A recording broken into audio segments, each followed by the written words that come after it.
Hey, folks. I hear it's Casual Friday, but before you bust out that old offensive t-shirt, let's talk about what casual really means. And by the way, welcome to Head Games.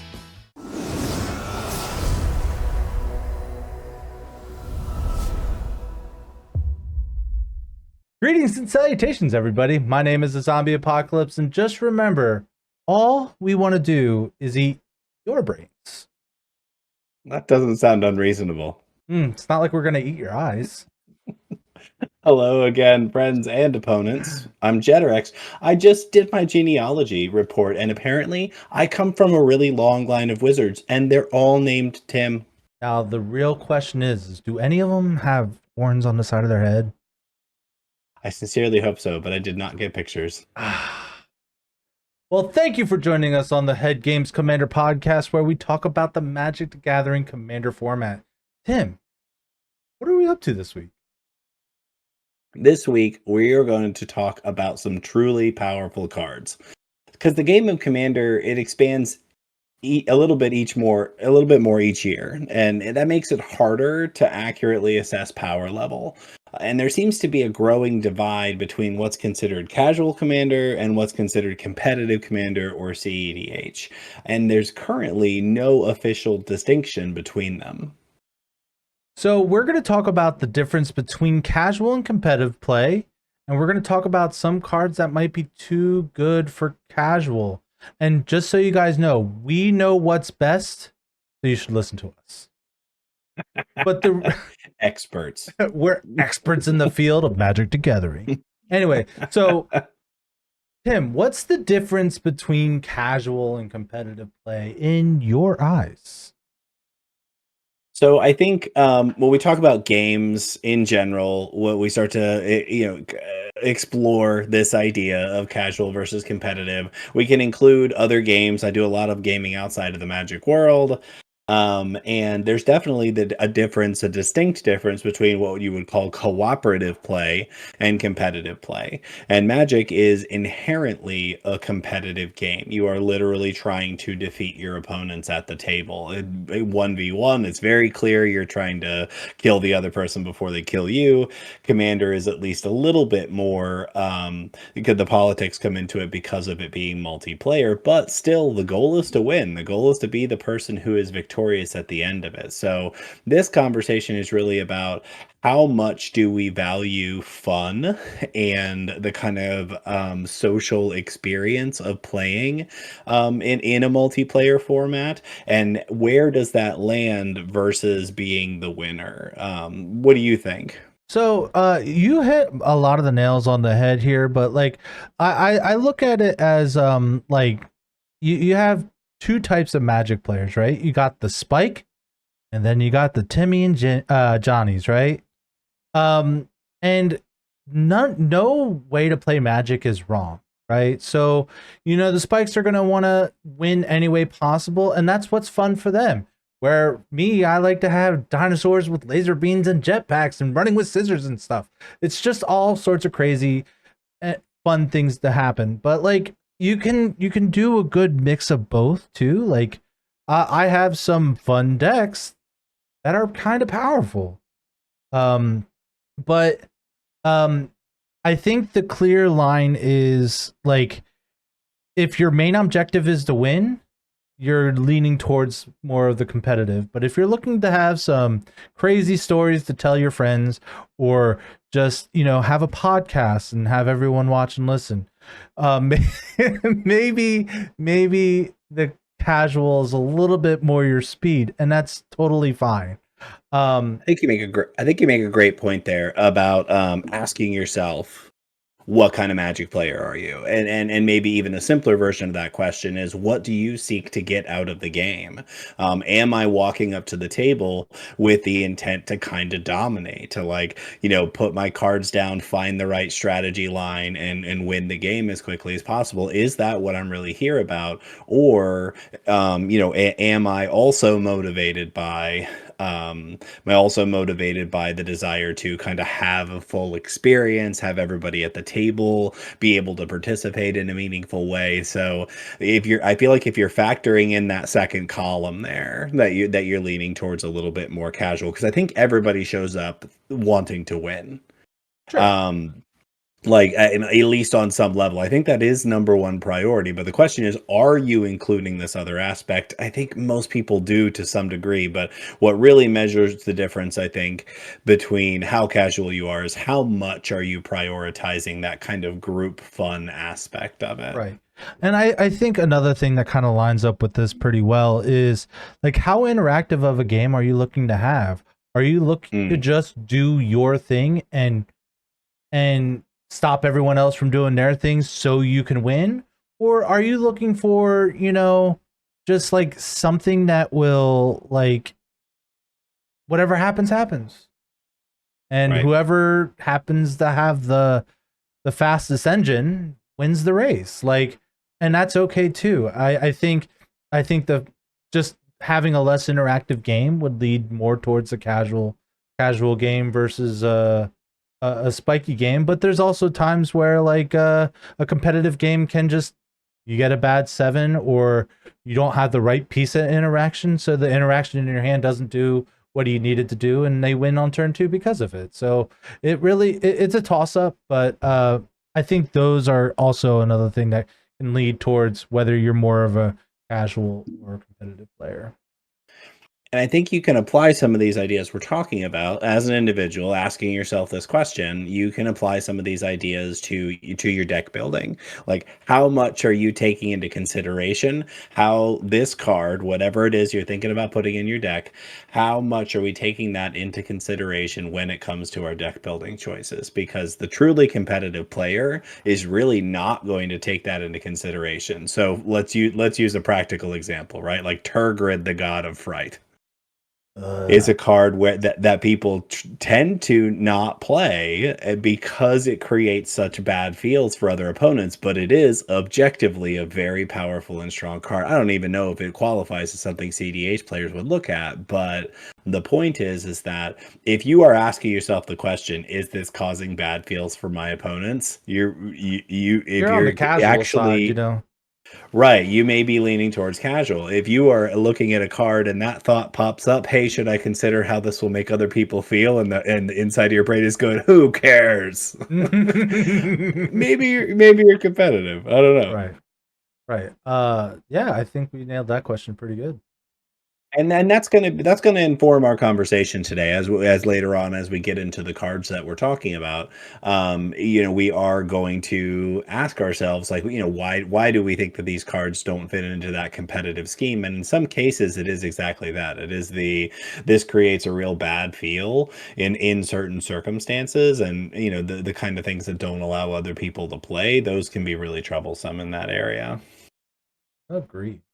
So before we move on to reviewing cards, we do want to answer another question here, because this comes up when we talk about casual versus competitive, and when we talk about EDH or Commander as a format. Because of course, if you've played Commander enough, you have probably heard of, maybe even played, what is commonly referred to as CEDH or competitive EDH.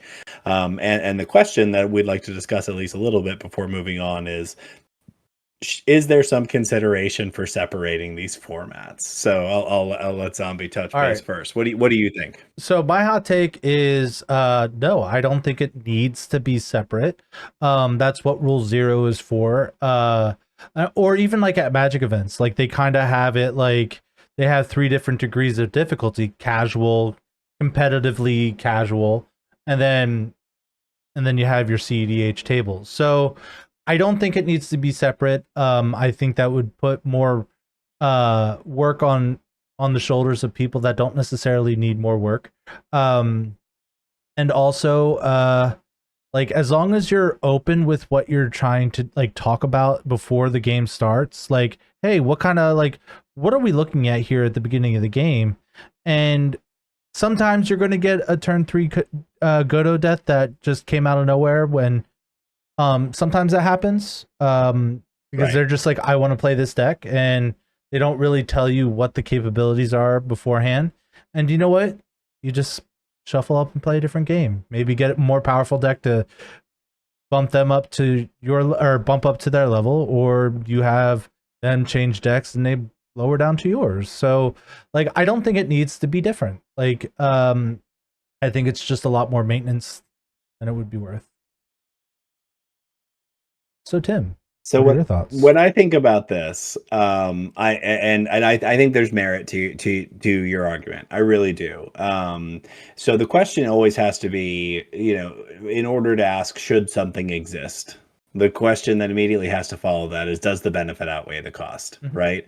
What is so first, to make the argument that they should be different formats, you have to illustrate what is the benefit of having those separate formats.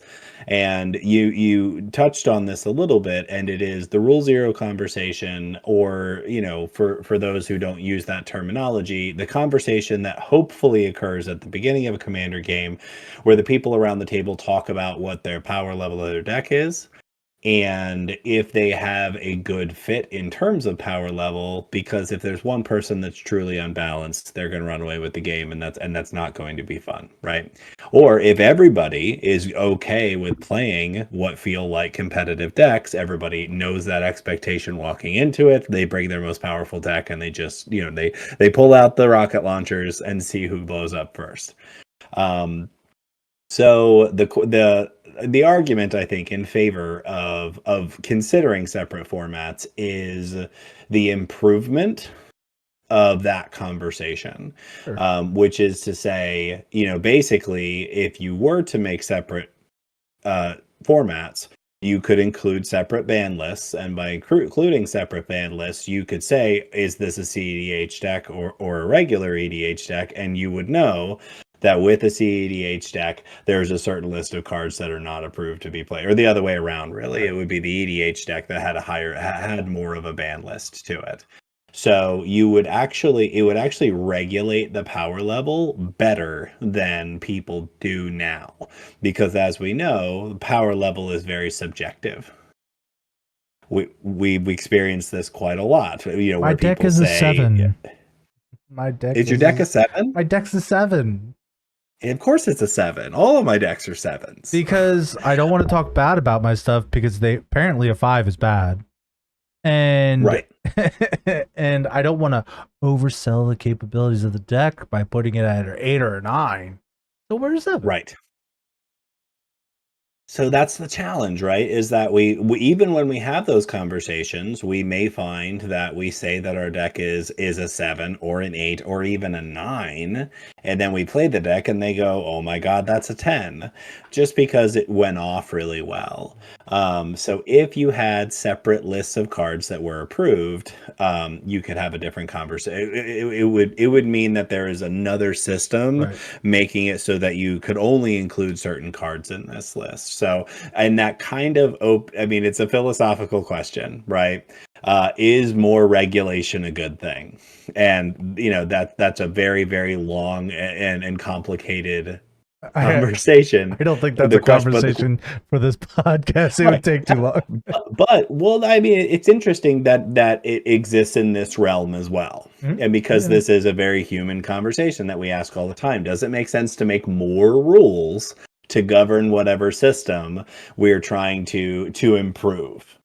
If you And in ask this my case, son, that more rules is always better because he makes up more all of the rules is rules. always bad, right? And No, and and better and because he there, makes up all the rules. more rules is better. Because he Oh, makes all the rules, and if it doesn't benefit mm. him, I see. it's not a rule. So, he's going to be a great Magic player someday. Someday. So yeah, if I had to put myself out there, and actually give an opinion, I would say I'd be interested to see what it would look like for the formats to actually be separate. And we've talked, separately about Brawl and the original experiment that happened there, where they tried to do a version of Commander that had, a smaller card pull and also a rotating card pull. And my argument is, as to why Brawl was not successful at the outset, is that they made too many changes. Like, if it was just Commander with a smaller card pool, I think it would have been easier for people to palette. If it was non-rotating, still 100 cards, still only included creatures, like every other aspect of it was the same, except the card pool started with Tempest. or the card pool started with the first Ravnica set. You know what I mean? Like if it Of was course. just like Modern, essentially, I think that would have been easier to palette. But instead, they come out with Brawl, which has all these drastic changes and ultimately feels like a completely different format. But the biggest gripe people had about Brawl was what? That it rotates. Mm-hmm. Because Commander is an eternal format. And so if we had a kind of modern, like Modern is Right. to Vintage or Legacy, if we had a modern version of Commander where it just included these other things. Now, I don't think it would, that's the problem though, is that I don't think that works quite as well as it does for the 60 card constructed formats, because cutting it off by time doesn't do the same thing. But picking and choosing what sets are legal for the format, I don't know. I'd be interested. I'd be interested to see what it looks like. But we're talking about if it fits into casual or not. And I think in order to do that, you could say regular EDH and CEDH are separately supported formats. Regular EDH has a more aggressive ban list. And again, I'd be curious to see what it looks like, because then for those folks out there that say I want to build the best, Mm-hmm. the strongest possible commander, Because you could do it you still in get to do both that. formats. You have two formats to do That it in. that's right. You'd have a whole new format to deal with. But and I also see the other side of that argument, which is it really broken? Do we have to do a whole lot of work to make And that's the something thing. different when I don't think it's broken enough that it needs to change. So that's why like honestly, I'm indifferent. If it's separate, big whoop. I will make eventually a CDH deck, but like if it's different, big whoop. If it's the same, big whoop. Like I don't think, in the famous words of Josh Lee Kwai, is I don't think the juice is worth the squeeze. That's fair, and I don't disagree with that. Like I think that I agree with you that I don't actually think it's broken in such a way. So this is hypothetical for us to just kind of ask these questions, Plus, but I hot think takes look good ultimately, on thumbnails. right. I'm just always very curious. I'm a very curious person when it comes to this kind of stuff. Like I'm willing to make the experiment and Right. just see, what that would possibly do. But the other part of that is both Zombie and I have been talking more about this lately. Like while we are traditionally casual players, there's always this part of us that is at least a little spiky Mm-hmm. Mm-hmm. and wants to know what that world looks like. So Yeah. I've been thinking more and more about it lately. I have so many regular commander decks now. I'm like, I'm wondering Like, what what should CEDH we looks try? like. Yeah, right. So we're gonna go ahead and start talking about the cards that we think are a little too powerful. By a little, I mean, oh my god, they're too powerful. You shouldn't play these cards ever.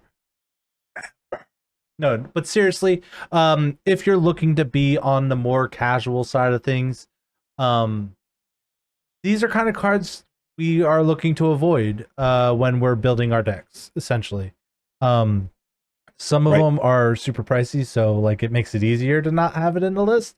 But like there's a couple of cards here that are, lower in the price range, but like we just avoid them because either it's too much math or like it's just bumping that power level a little too high that we're not looking for.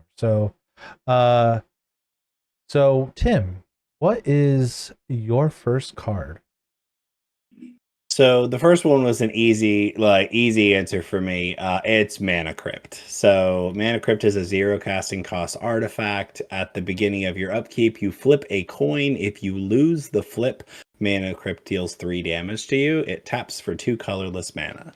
So this is obviously it's fast mana, and this is a question that comes up in Rule Zero all the time. Do you have any fast mana in your deck? I hear people say no, no, I don't have any fast mana, and then they play Mana Crypt, and I go, I think that qualifies. Um, so if you have this in your deck, like and you have this in your opening hand, it gives you such an extraordinary amount of speed, and I think that speed of play is a huge factor in power level. Right. So this card, if you have it early on, is so incredible. It gives you such a speed advantage that it makes whatever deck you are playing. So if Right. you have a 4 mana or even a 3 mana commander that has 2 generic mana in it, you're casting your commander on turn 1 here, and that is Mhm. brutal in a lot of scenarios. Yeah, I don't think Mana Crypt sits alone in this category. I think there's a couple other cards that fall into this. Mox Diamond, Chromox. Um I wouldn't go as far as say as Lotus Petal because that is only burst mana. It only happens once. But like Sure. Mana Vault, I would also put in this category. Uh Grim Monolith is another one. And I say Grim Monolith on the fact that like that card is really really expensive or not that much, and if you're putting it in your deck, you're gonna do abusive things with it. Right. So like, yes, that's also burst mana, but it's reusable burst mana. And if you have the right Absolutely. pieces, it's gonna just accidentally go infinite, right? So, um, I think fast mana as a whole, um, I don't think it needs to be banned, but I think if you're looking to go on the more casual side of things, you should avoid those things. Not saying you should avoid ramp as a whole, and some burst mana is good. I wouldn't put Dark Ritual in here, but sometimes that little bit of extra oomph in a deck is something that that deck needs, and I just think some of the fewer cards that I had mentioned previously are a little bit too much.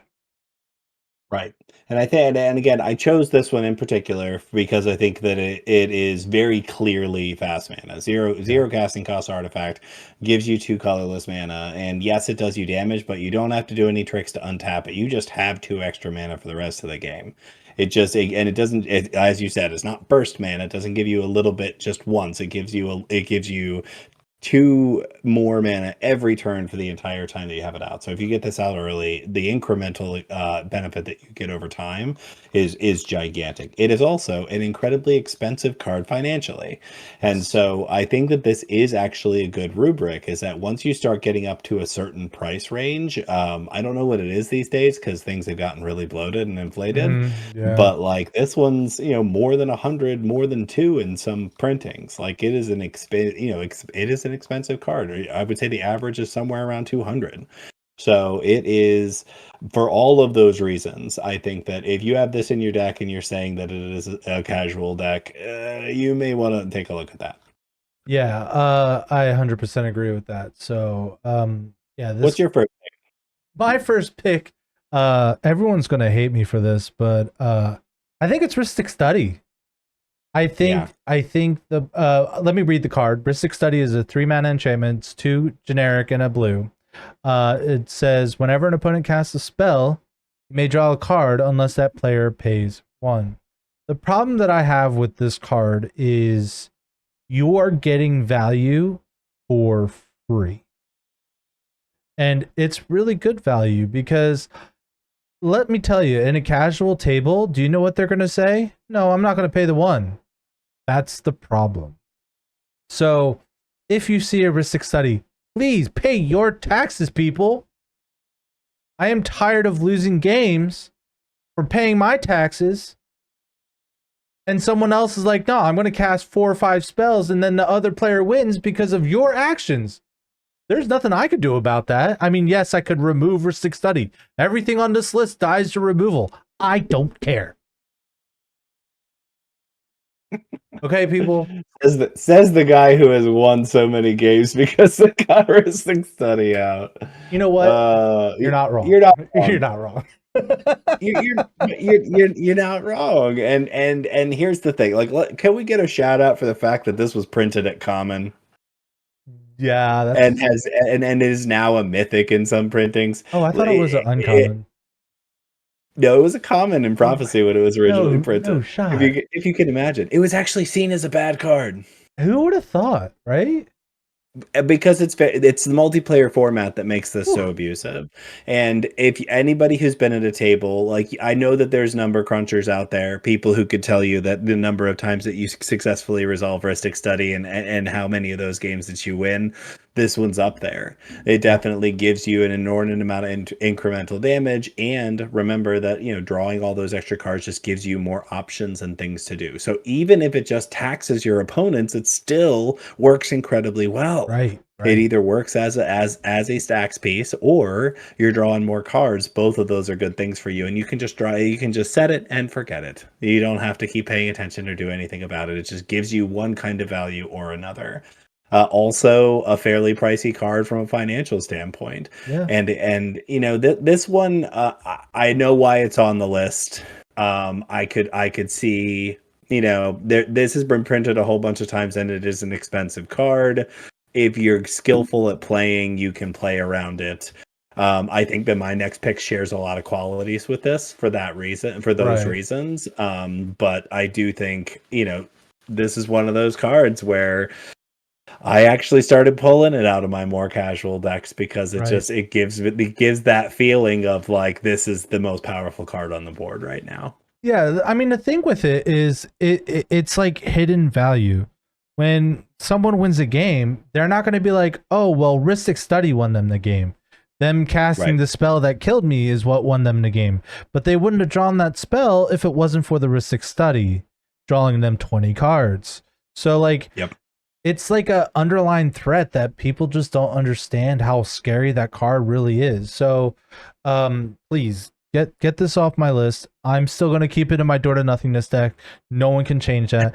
That deck is also not casual. In fact, when I was making my list today, I looked at two of my decks, Windgrace and Door to Nothingness. I looked at those two lists. I almost put Door to Nothingness on the list because as a mean pick, I should have. Yeah. But no, I looked at those two decks and I was like, okay, well, what cards in this list aren't casual? And it made my job a little easier. So, Tim, I think we talked enough about Ristic Study. What's your next card? I don't think this is a controversial pick. I think a lot of people agree that Dockside Extortionist is too powerful for casual.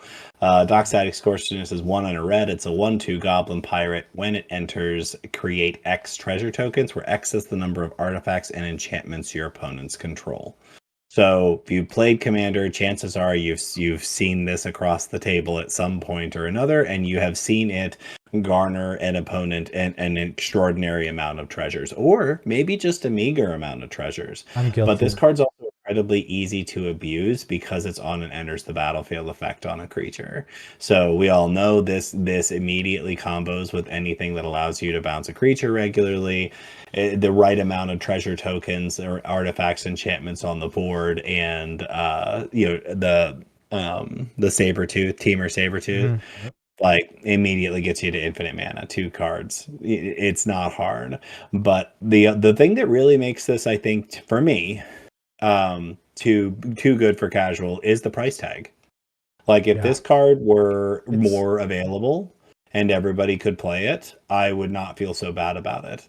I could confidently say that, but the fact that it's an $80 card, and that makes it so that your people who don't have that amount of money are not able to play it. That just gives an unfair advantage to whales, and I say that as somebody who's a whale. I don't know how many Docksides do I have. That's a question for another day. I think I only have 2. I think I have 3. I think I have 3, but no. So I have a question for you. So, like, I mean, there has been games where Dockside Extortionist literally just is a 1/2 for 2. Like I've seen it. It's hard to see it, but I've seen it. So if you have a problem with Dockside, I think part of it is it's a creature and it's an ETB, and it also costs 2. But what about a card like Mana Geyser, where it's a 5 mana spell that gives you red mana only until end of turn or until the end of the phase for each tap land your opponent's control? Is that something that would be too powerful for casual? Because that's 20 something mana. Now you have to use it that turn. You have to use it that turn. I think that's all the difference in the world. So we talk all the time about rectangles, right? Right. Like Dockside, yes, the floor of what Dockside is capable of is very low. It is with no enchantments and artifacts on your opponent's side. It is a 1/2 for 2. It does nothing. And I would warrant to guess that if that is the case, that it just sits in your hand, that you don't bother playing it at all. But it's not. We're not talking about the floor. We're talking about the ceiling. Like the ceiling Mhm. is that this card makes an extraordinary amount of treasures, which are extra artifacts Mhm. in play. Tap for a mana, but you don't have to use them immediately, and it's a creature with an ETB. So, is it different than Mana Geyser? Significantly, Yeah, I wasn't and that sure is if all that's those like positive things of it costing two, it being a creature, makes the difference. Oh, I guess it's more of the rectangles that are the problem. Like if Mana I Geyser really think. said make treasures for tap lands, that's something I would play that Well, card. you just gave Wizard their next card. All right, so when am I expecting my first paycheck, people? Like I just want to Seriously, know. God, do I'm we do surprised this they haven't every made that episode? card yet. Do we Yeah, do that's a that's a good card right there. That's what that's a money geyser. That's not good. We'll workshop that, but it's like, coin geyser. ooh. Or Something like we that. call it like um uh old treasure or something. I don't know, like Old Faithful, but like Like Old with treasure. Faithful. Yeah, Yeah. yeah. All right, we're being Way really off goofy. topic. Way Go off ahead, give us your topic. next card. So my next card is another one of those cards that just give you free value, and it is Smothering Tithe. And this Does one, that make treasures? it turns out treasures are powerful in Commander. But so it is a 4 mana enchantment. It's 3 and a white. It says whenever an opponent draws a card, you may that player may pay 2. If that player doesn't, you create a treasure token. When you're playing 4 mana for something that will almost guaranteed refund itself completely by the next time you have a turn, we have a problem here, folks. And what Yeah. makes, like, if it were pay 1, I would say pay your taxes, y'all. But like, it's 2 mana to stop them from getting 1.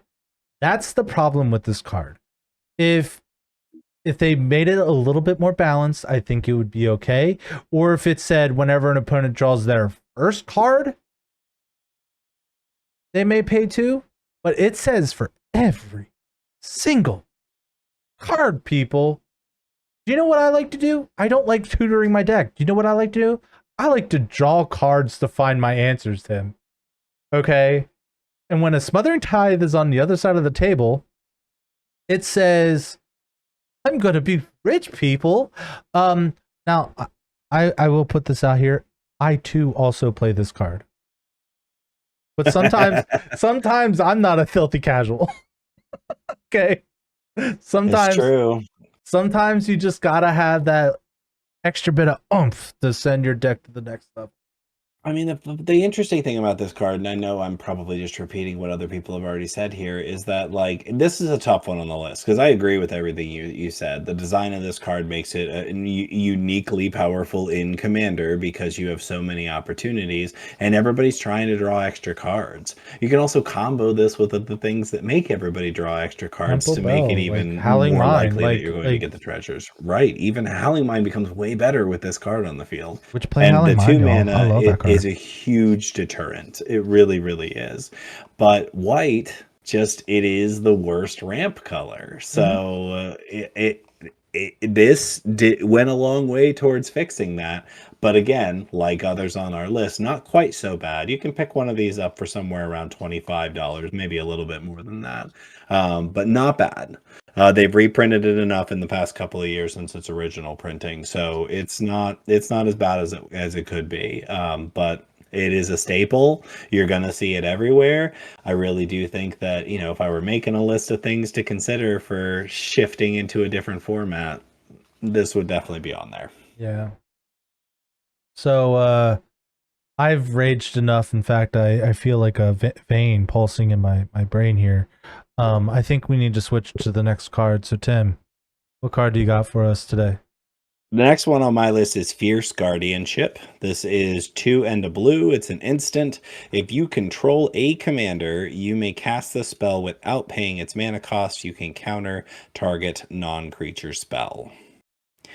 So I picked this one because it is a free counter spell, and this one only counters non-creature spells, and that is a pretty big detractor. But remember, as far as card types go, There's like 8 or 9, Mm-hmm. and creature's only one of them. So this hits a lot of incredibly relevant things, and if you have already spent the mana to get your commander on the field, this is free. So free counter spells, of course, when I am playing, I mean, I gotta be honest, in most of my blue decks, I don't actually have free counter spells in You have them. a lot of force of I'm wills too. right, and so like it's not something that I traditionally play with. I think that there is at least one of my blue decks that does actually have a force Mhm. of will in it, and Yeah, it's because but it's my favorite one. we also in like it was like one of those things where it's like sometimes you just want to bump up the power level, and that's like totally okay. We're not saying That's right. if you're playing these cards you're a horrible person. We're just saying No, if you're saying the deck is casual, these cards aren't it, right? Like you have right. and just one of them is okay. Like I'm not saying the only card on this list that you have in a deck is, let's say, Ristic Study or something. You're and the rest of it's just a whole bunch of like Stormcrows. One Ristic Study is not changing the fact, but like if you're kind of dipping your toes into multiple of these like cards, that's when it's like, okay, we're not talking casual. You But make a great point. So, if you're gonna walk away with something after listening to this or watching this today, like it's not necessarily that having one of these in your deck means that your deck is no longer casual. But if you have more than one, or you have multiples of the things that are on this list here, you're almost certainly not.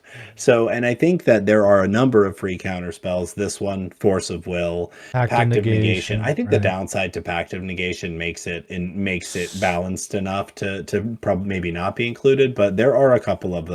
And this whole cycle, actually, the ones that if you control a commander, you play this for free. They're all crazy expensive. Yep. And really that's another pretty big problem, that they're all really still very expensive cards. But that they are free in the commander format, the free cycle, they definitively makes them Right. competitive. So for that reason, I definitely would put that one on the list. Yeah. But yeah, any of the free, the reason why I think Pact of the Negation, the downside, honestly, isn't relevant because when you're casting that spell, is not to counter someone else's thing because they're doing something that's scary. You're using it to either not lose the game or prevent your opponent from stopping you from winning the game. So, like, usually when you're casting Pact of Negation, there's not a turn after this one. So Right, but like I'm saying that the downside to it being that you have to pay you 5. lose Yeah. 5 mana on your next turn, like I think that downside balances it out enough to make it an acceptable free counter spell in the format. This one, like the downside to it is very, very little. Like you've already got your commander Right. out, so you have to meet a criteria in order to play it, and that criteria is very easy, and almost every deck wants to play their commander.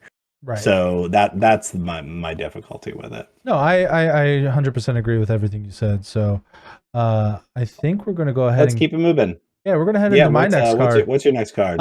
We're going to talk about a land. And I really didn't want to put this on the list because this card is near and dear to my heart. It deserves it. But it totally deserves it. Just imagine how about this? Turn 1, you're going to play Mana Crypt and my card Ancient Tomb. Yeah, 4 colorless mana on turn 1. And Harmonicon. Whoa, let's get crazy up in here. That would be Turn 1 Panharmonicon. yeah, that would be a weird thing to cast on turn 1, but I'm all for it. But no, like again, Ancient Tomb, it just adds 2 colorless mana and then it deals 2 damage to you. So, when you have things that are free that produce more mana than they should. Now, Temple of the False Gods isn't a fixed version of this. Temple of the False Gods, in my humble opinion, is one of the worst cards ever. But so I this card, just having that extra mana, the pay 2 life or the deals 2 damage is such a minimal downside. You have an Urborg out, the pay 2 or deals 2 damage doesn't matter if you don't need that extra mana at the time. Like this card is stick nasty. It is way too powerful, and the fact that it, oh my god, it, oh, I, hold on, you can get a gold border version of it for $27, but everywhere else it's sitting at $100. Man, this is too expensive. I'm happy Yeah, I have two of them, but damn, this is that's. I too mean, expensive. that influences our choices on the list quite a few times. There isn't a card on this list that is an expensive. There might be one, but most of them are inordinately expensive, and this is definitely one of those. But it's fast mana. Not everybody has access to it, and the downside, that 2 damage, similar to Mana Crypt, the downside of it doing 2 damage to you is way less impactful in Commander than it is in a 1v1 format, because having 40 life means you have a lot more room to breathe as far as the damage that you take early in the game. So you get this early, you have that incremental advantage the rest of the time you have it. Then there's ways to get around the damage, as you said. It's just, very, very powerful if you have it in. I would not call this a casual card at all. No, this card's way beyond casual. So, Tim, what's your next card on the list? I think this is probably this is the So cheapest card on our list. this is the least financially expensive card on the list, and there's different qualifiers for why this card is on the list than some of the other items. So the card is Scoot Swarm. It is 2 and a green. It's a 1/1. It has landfall. Whenever a land enters the battlefield under your control, create a 1/1 green insect creature token. If you control 6 or more lands, create a token that's a copy of Scoot Swarm instead. So 6 or more lands means that this doubles itself, and then it doubles itself, and then it doubles itself, and then that cycle continues.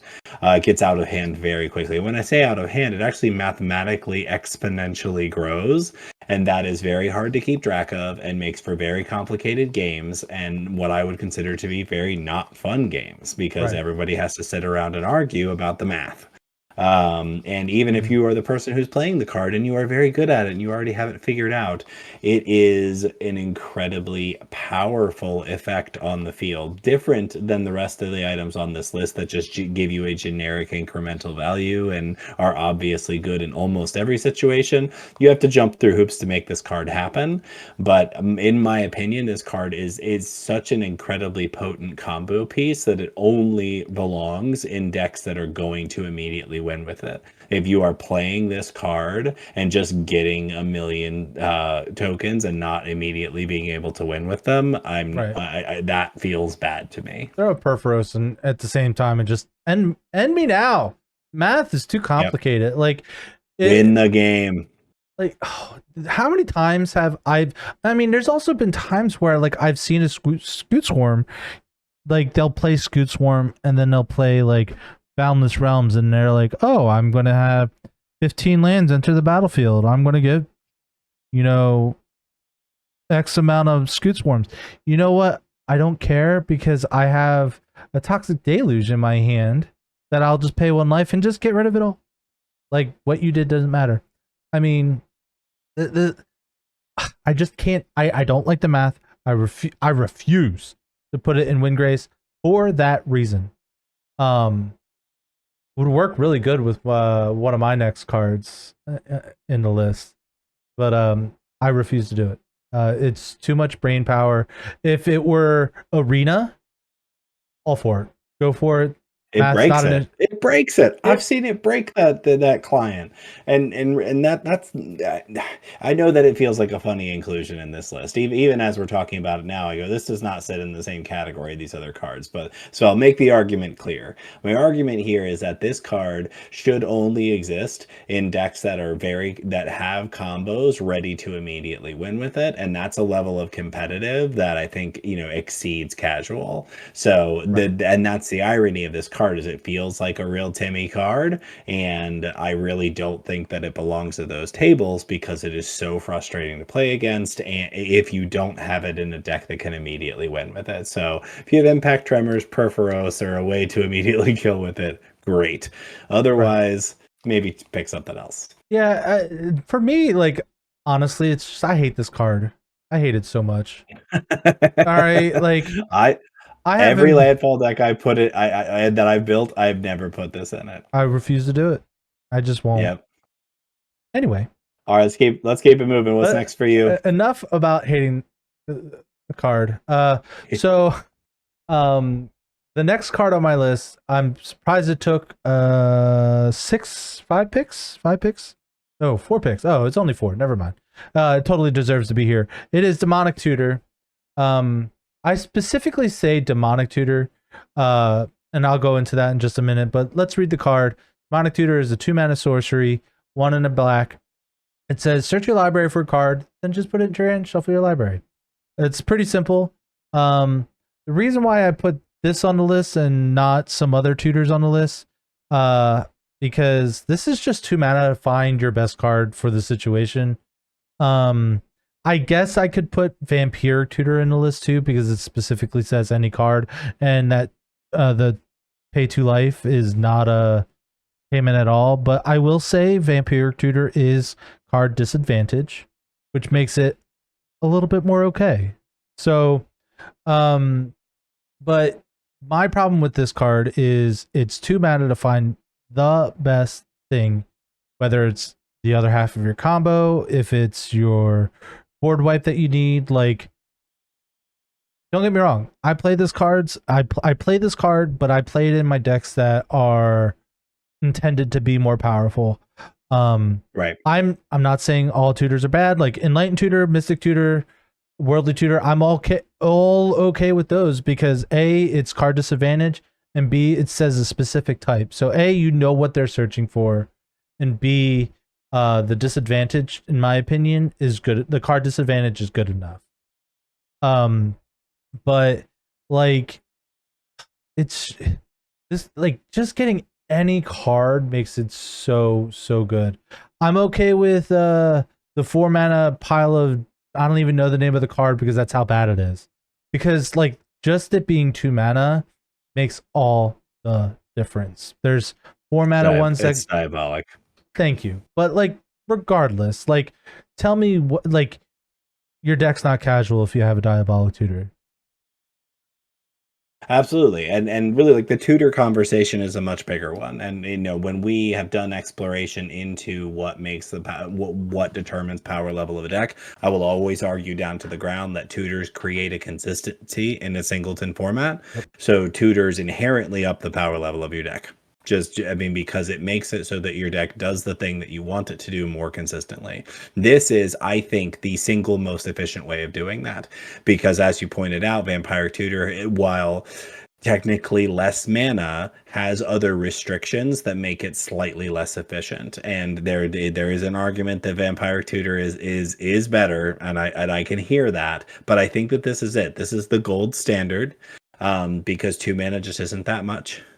And ultimately you don't have to reveal the card, and it makes it so, as you pointed out, that you get the whatever card you need at that moment. So we both have when we have decks that are more casual, like, I'm not against playing a tutor, but I want the tutor to kind of fit with the theme of the deck. I want it to have taste. So this one is just objectively good. Right. Like, and if you are playing black, you just get to put this in and get the best card you need for any given situation. So yeah, it is financially expensive, incredibly powerful.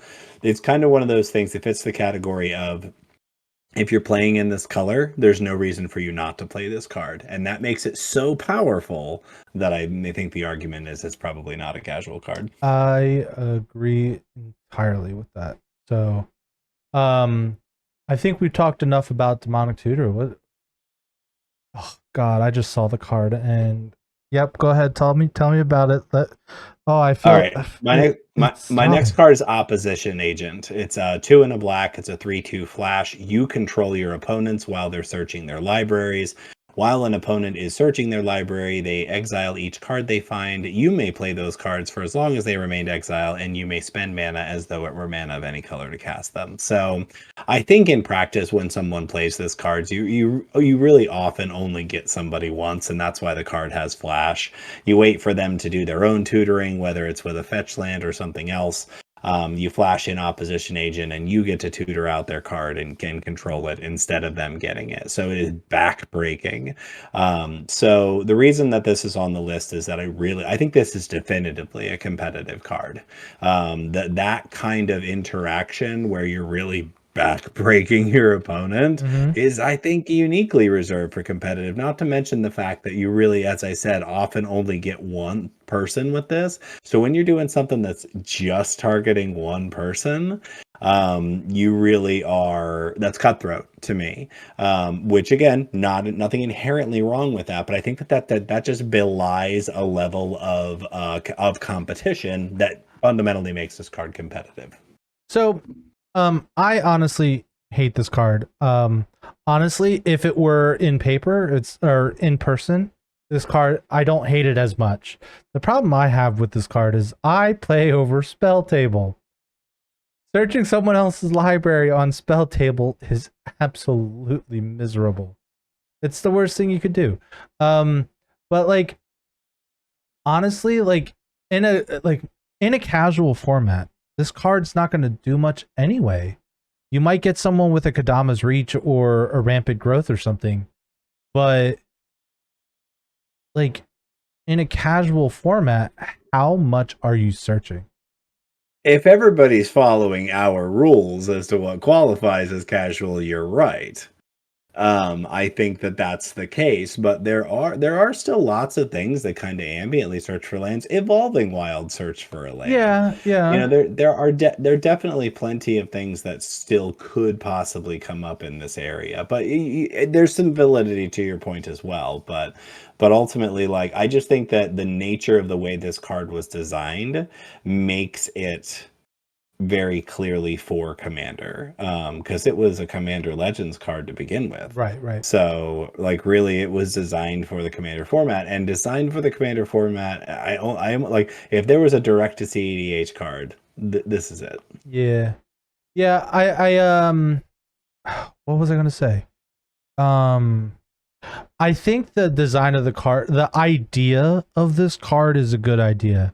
I think the idea of punishing someone for constantly searching their library is a good idea that could be implemented very well, but differently than this card.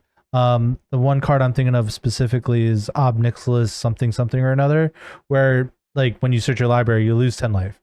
Like I'm okay for punishing Right, tutoring, all for it. right. I think taking other people's cards and then you can like it just A brings a salty environment. B, it's just it doesn't work on spell table and that's the way I play. So there's many reasons why I hate this card. It's never been played against me though. So I don't know why I have And such a hatred actually, for it. like, well, we play on spell table a lot, and you don't see it there because logistically it is impossible. It's not impossible, but it is very like it. This is one of those cards where, like, searching your opponent's library on spell table, the only way to really make that happen is if your opponent has their deck list somewhere where you can access it.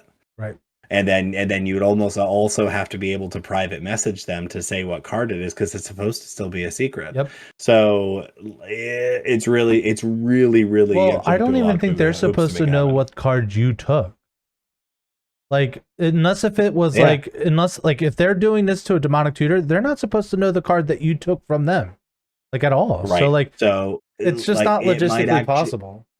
it might actually be impossible, right? So I mean, I mean, and spell table, that's a unique, or it's a unique situation that not everybody is in, but we are in it, and so we see that a lot. Yeah.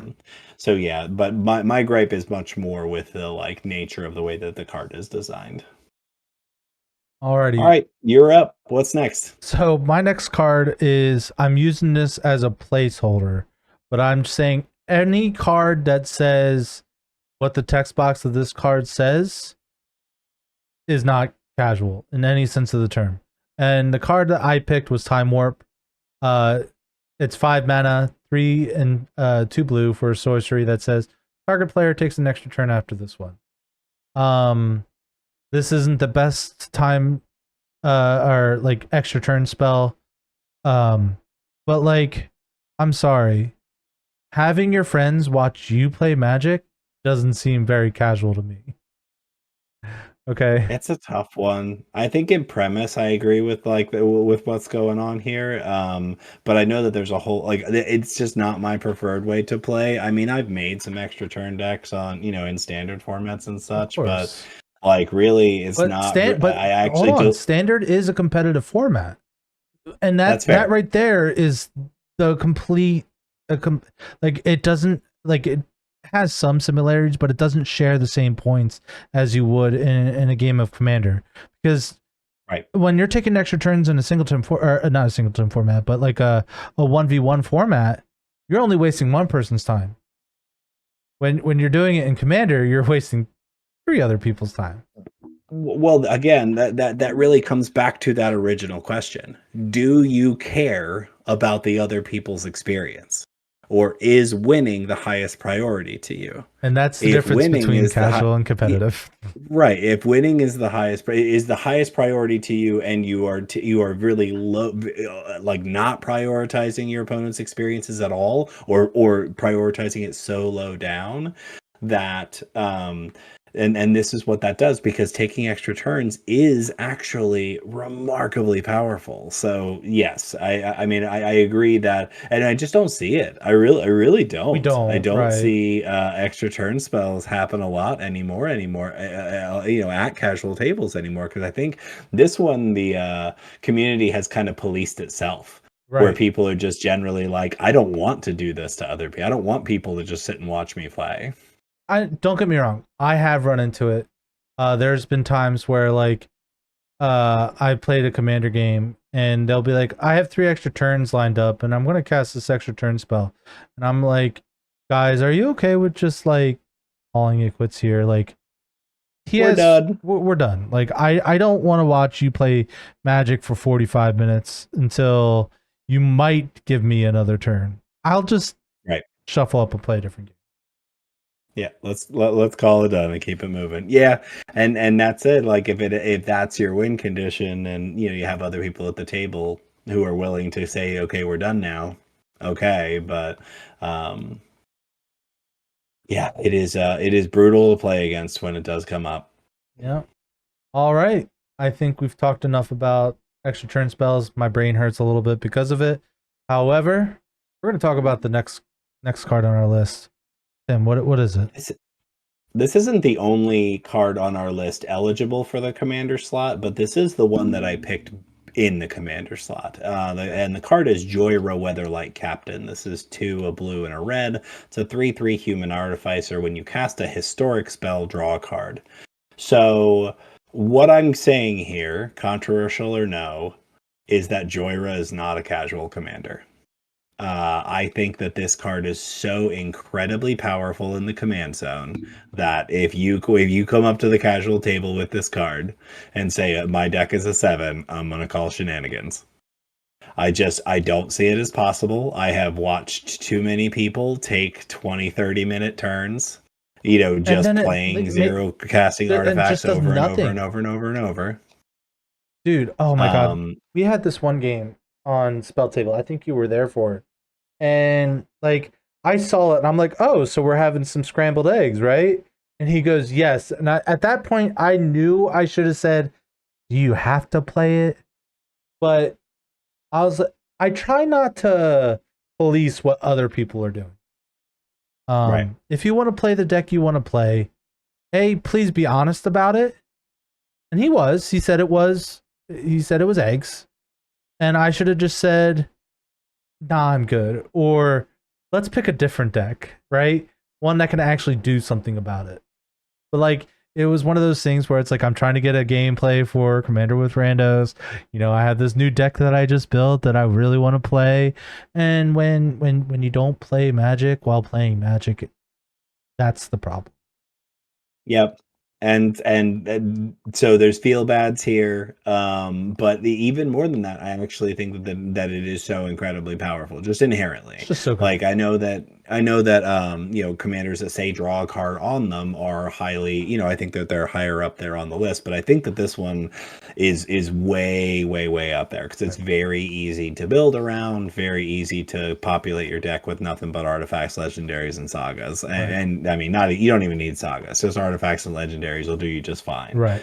So yeah, for that reason, Joyra's on my list of I don't consider this to be a casual card. So okay, I will ask you this question: is Joyra okay in the 99? Yes, I think. I mean, I definitely have it in my own red blue artifact based deck. So I am specifically saying that I don't think this is a casual commander. Okay, good, because like I have a very casual um deck that. So you're asking if I'm okay if it's in that deck. Yeah, well, so it's in my Sisei Weatherlight Captain deck where it's just um freaking Yeah, shrines. just draw his card. Yeah, Well, it's just it's all, shrine it's tribal. all So historic. So, yeah, so yeah. like it's just a card draw engine that happens to be legendary, which was like the build restraint for that deck, and I just wanted to be like, oh god, am I breaking my own rules? But no, I'm not. It's specifically the commander that this is a problem. Yeah, that's what I'm saying. Yeah. All right, I think we're good, and we're gonna go to my next card. That's Mana Drain. This I didn't want to slot this in with the free counter spells because A, it's not free, but it's kind of free. It's 2 blue for an instant. It says counter target spell. Beginning of your next main phase, add an additional colorless mana for each the spell's mana value. So this card's weird because a lot of the times this card gets played as a ritual, not as a counter spell. Yeah, right? they hit something early on just to get the mana advantage. Yep. Right. So like you pay 2 blue on Tim's turn to get, I don't know, 9 colorless on your turn. Seems pretty solid. So it doesn't not saying that this card is unfair. In fact, the price has gone down significantly. It's only a $27 card right now, which if you don't have them, scoop them up now. But yeah, this thing just it creates a power balance that's just not conducive to casual play, right? Because Yeah, it's just strictly better than counterspell, right? yeah, Like so it does exactly the same thing as counterspell for the exact same mana cost, but also has that upside. So it's exactly better than that. right. And it really does. I think that price tag is still pretty tough for something that's just a piece of interaction. Sure, Like if you're paying that much mana for the spell, I want that spell to win me the game or be that's capable fair. of doing something That's fair. that allows me to win. And this is it's just a really efficient interaction spell that also gives you a little bit of acceleration. So, but I would agree that like because of the price tag, because of the swing in power, this is an overtly powerful card. If you have this in your deck, you're a little Now, bit more competitive. I will give our listeners some spicy insight here. Okay, if you were thinking about putting Mana Drain in the deck, but you want a fair version of it, Spell Swindle is where it's at. It is a 5 mana counter spell, but you get treasures instead. Boy, let me tell you, I wish I could run Spell Swindle more often than I do, which is currently 0. But I love that card. Like, me too. It is a fair version of this card on the front end and a really abusive version on the back end. Like it costs way more. There's way more of an investment to counter the spell, but getting treasures instead is so much more upside. Man, that's the fair version of this card. Please play that instead of this, right? Like that makes it very casual. So, there's not really too much to say. We've already we talked a lot about counter spells. We kind of gone over all this. So, Tim, what's your next card? I saw this on your list and I knew exactly why you put it on here. So I actually do have an argument as to why I think this card actually, first off, it meets the criteria, as I said, of being a card that is a little bit more on the expensive side. It's not, it's at lowest printing somewhere around $14, 13 and a half, something like that right now. So that's not too bad, right? So anyway, the card is Authority of the Consuls. It's 1 white. It's an enchantment. Creatures your opponents control enter the battlefield tapped. Whenever a creature enters the battlefield under an opponent's control, you gain 1 life. I put this on the list in full transparency. I put this on the list because I hate this card. It has been the bane of my existence. There's so many of my decks that get shut down by it, and it makes me want to scream because it only costs 1 mana. There's no opportunity cost for the opponent. They just put it in play and just sit behind, and all of your hasty creatures become completely pointless. And again, it's fantastic in life gain decks. So it has all that upside to it as well. So this is, I think this qualifies as a stacks piece. And I think that for whatever reason, this one sneaks under the radar of what people consider to be stacks pieces. But I think that this absolutely qualifies. And stacks pieces are inherently increase the power level of your deck because you are making it harder because it's not symmetrical. Your creatures still come in untapped. So it really, I think that it is a stacks piece and therefore is higher up on the level of competitive. Yeah. And I hate it. And I hate it. I will say I only hate it when it's played against me. Right. I think I have this in Bilbo, and then I think You do. and then I eventually want to put it in my door deck. Yeah, it makes sense, and that's that you just made my point. Like I want your to put it in deck, door. It's a problem. you want to Yeah. because that deck, because it has to jump through so many hoops to kill in the way that you want it to kill, you inherently put all the most powerful support cards you can in it. And this is an incredibly powerful support. So think of that. That's a 5-color deck. And somehow this makes the cut.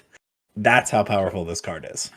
Now, like, don't get me wrong. I have some not great cards, but like, I need to survive. So, like, Ghostly Prison, Propaganda, Sphere of Safety, like, those cards aren't amazing on their own. But like, when you're just like tie these all together, it just slows the game down to a screeching halt, and that's what makes it more competitive. Because like if it wasn't for those stacks pieces in my door deck, I would never win with door. It just would never happen. Right. That's right. So, yeah. Okay, enough about my hate for the consoles. Tell us what your next card is. I think there's like a little vein popping out of your forehead too. And we're talking about all sorts of cards we hate. Now, to be fair, I love this card. Yeah. But I think this next one was just you telling on yourself. Was you just being like, I feel like when I play this card, it's not fair. Okay, first of all, this whole list is me telling on myself. I play every single one of those cards on this list. Well, on my side of the list anyway. But we're talking about Razaketh the Foul-Blooded. He is a 8 mana, 5 and 3 black legendary creature demon with flying and trample. He's an 8/8, and I can pay 2 life, sacrifice another creature to search my library for a card, and put it in your hand, then shuffle. If you are, let's be honest, we're not casting Razaketh, unless if you're me, because I like big dumb mana on all my turns. So, but let's be honest, if we are getting this card out, if you're not winning that turn or setting up so much that you can't lose and you're going to win next turn, you're doing it wrong. Okay? He is not just an 8/8. He could be a 1/1 with Defender and it wouldn't matter. His ability is so powerful. Don't get me wrong. An 8/8 is really good. It just makes it worse. Though. Like, just makes it worse. It just makes it better. That's like we're arguing that this is an insanely powerful card. The only detractor to this card is its mana value. That's it. Everything else is upside. 8/8 flying trample with no downside, and has the the ability to cast one of the other cards on our list for the low cost of 2 life and sacrificing our creature, like in multiple tutors in one turn. We run into this a couple of times, so I think this is a great example of this. When you are able to create tutor effects multiple times, that is, I mean, you should win at that point. Yeah. So this is capable of doing that. I mean, it does have to have other creatures on board to do the tutor part. So most decks are playing with other creatures. As long as you have a couple other creatures on board, this gets you to your last couple combo pieces and wins you the game. So it is an incredibly powerful tutor at the top end. Even on its face, it's a free sack outlet, people. It's a free sack outlet. 2 life is free. I feel like I ought to put this in Gitrog all of a sudden. Yes. That's funny. But then your Gitrog deck won't be casual anymore, Tim. It won't. Is that what you're going for? So I won't do it. Yeah, bingo. We got there. I convinced him not to do it, people. But yeah, Razaketh is an amazing card. I love this card to death. In fact, I'm gonna say free Grizzy Daddy.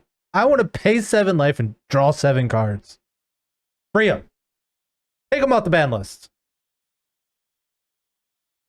That card is casual. I don't care what you people say. Yeah, I think we can confidently say that everything currently on the ban list also qualifies as not casual. Hashtag I think I just found our next short. Free Grizzy Daddy. Yeah. He's not casual. Anyway. Let's go. Well, did you have anything to add about Razaketh that we haven't already said? Let's keep moving. Let's go to Jeweled Lotus. Oh, sorry. Yeah, so oh, you gave it away. Okay, my last card is my first card. Which is, my first card was Mana Crypt. My last card is Jeweled Lotus. 0 mana artifact. Sacrifice it. Add 3 mana of any one color. Spend this mana only to cast your commander. So this card notoriously was released in Commander Masters a couple of years ago. Lowest possible version of it is somewhere around $92. A lot of the other ones are even more than that. This has been hovering around $100 or more since it was printed. This card was, again, like Opposition Agent, I feel very strongly that it was printed directly into CEDH. If you're running this in your deck has the fastest of fast mana, and I don't think you should be I know you can't just include one card and call your deck competitive, but this is the definition. I bought one of these when it first came out, before it was extraordinarily expensive, but only moderately expensive. I regret not buying one. In a deck. Yeah, I had it in a deck, and I took it out because when I got it and was able to cast my commander on the first turn, that felt incredibly uncasual. And it was an artifact-based deck too, so I could loop it and be ridiculous. So I just really felt like it didn't fit. Now, I've still got one, so when I do get around to building CEDH, this will definitely go in it. But this one's an easy include for me to say that, like, this is not a casual card. It says 0 mana and then 3 mana in the same card. Like, yep. It's pretty busted. Yes, it can only be used for your commander. However, when you're playing commander, if your commander doesn't matter, you're not going to want this card anyway. Like, every deck wants its commander in some sense of the word.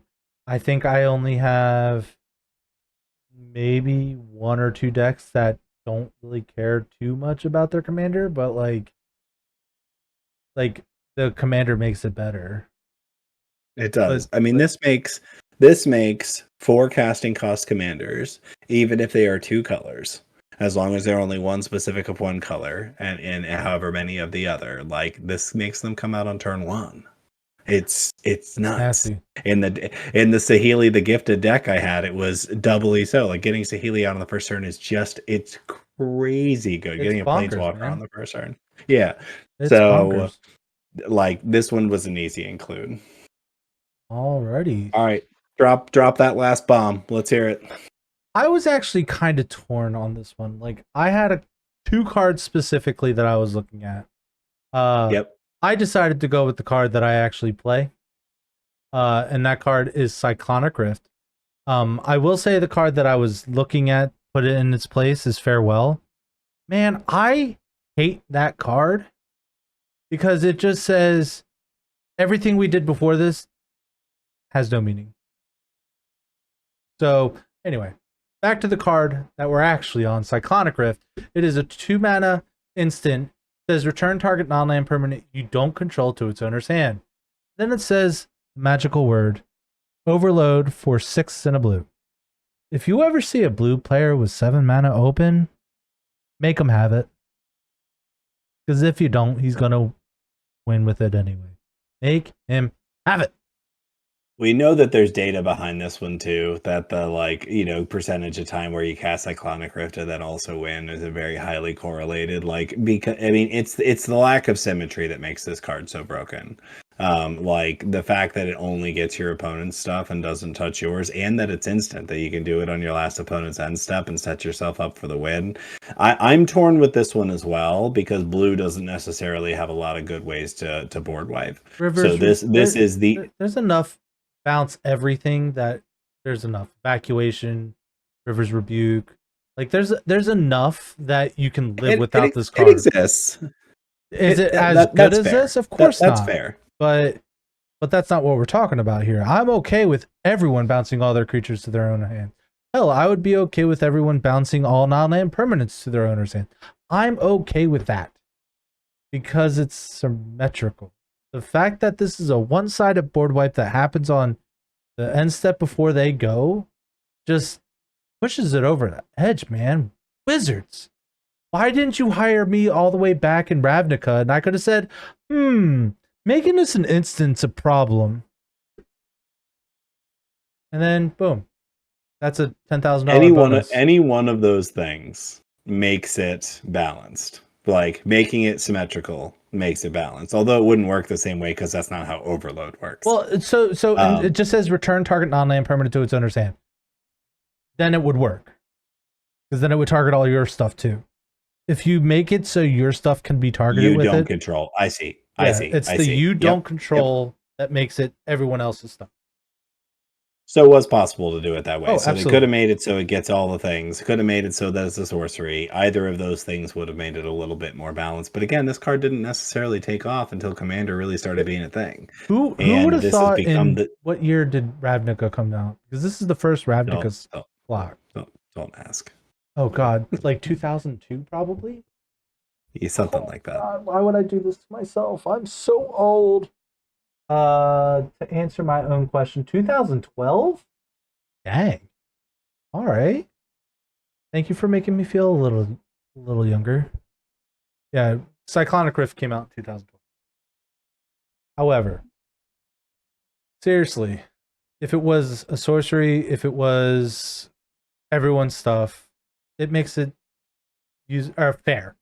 And then it's not too casual would be okay with it. The versatility of it would make it great. In fact, for casual. I toyed with this one as well. I think that this is when you make the list of incredibly powerful commander cards, this one's definitely up there. There's definitely an argument for it. It is expensive to get to the overload, but at the end of the day, it is a card that people, I think, perceive to be overtly powerful. Yeah. So when you kind of make up that, a lot of the items on our list probably aren't surprising. We had some goofy includes just because we like to spice it up a little bit, but ultimately a lot of the things that we're saying would go on other people's lists as well. If you said what are the 10 most powerful cards in Commander, a lot of these things would have shown up. And I think that is the indicator, and this one would be on that list. So very clearly a contender. Now, I am going to put this out here. I am not saying any of these cards should be banned. In fact, I think Commander with a smaller ban list is just fine because you'll find that most of the stuff that people don't like playing against in a casual format will self-regulate. There are some things that people just can't seem to regulate themselves, but then it just turns into a more powerful deck, which is also okay. So I think people are actually pretty decent at self-regulating like cards that are played with, because most of these cards on this list I don't come across them very often. That's fair. Once in a blue moon. So, um, as I said, none of these cards should be banned. I don't think they're ban worthy. I think they're just powerful, and if you're trying to go for a casual feel for your deck, try to avoid some of these cards. So I think we're at a good spot. Yeah, that's good enough. All right, friends, opponents, beauty school students who picked this podcast looking for the secret to that sweet crossfade. Thank you so very kindly for joining us on the Head Games Commander podcast. We deeply appreciate all of your support. Remember, you can support the show by checking out all of our other videos on YouTube, joining our streams on both YouTube and Twitch, and hitting those like and subscribe buttons. You can find some links in the description. But before we scoop things up, we would like to ask you from the think tank, what cards do you think are too good to play in a casual commander game? Let us know in the comments. And as always, thank you for playing along with us. Have a wonderful day. Bye.